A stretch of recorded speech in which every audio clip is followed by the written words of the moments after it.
ইডেনে মুম্বাইকে হারিয়ে play of নিশ্চিত করল কেকেআর। ভিডিও শুরু করার আগে আমাদের চ্যানেলটি সাবস্ক্রাইব করে, ভিডিওটিতে লাইক শেয়ার কমেন্ট করে আমাদের সাথেই থাকুন। বৃষ্টি দিনে ধুয়ে গেল মুম্বই, ইডেনে প্লে অফ নিশ্চিত করল কেকেআর। প্রথম দল হিসাবে শেষ চারে পৌঁছালো নাইটরা। বৃষ্টি বিঘ্নিত ম্যাচে প্রথমে ব্যাট করে 7 উইকেটে 157 রান করে কেকেআর। জবাবে 8 উইকেটে 139 রানে শেষ হয়ে গেল হার্দিক পান্ডিয়ার দল। ফলে ঘরের মাঠে 18 রানে জিতল কলকাতা। কেকেআরের সফলতম বোলার বরুণ চক্রবর্তী 17 রানে নিলেন 2 উইকেট। এটাই আমার শেষ বছর, বললেন রোহিত।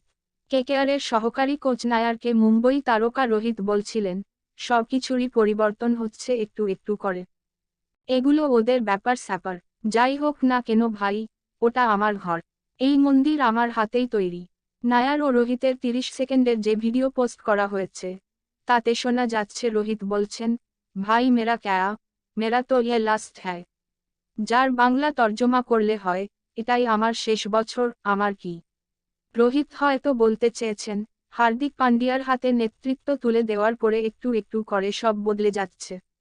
এই ভিডিওতে রোহিতের বক্তব্য নিয়ে বিতর্ক তৈরি হওয়ায় হয়তো কেকেআর ডিলিট করে দেয়।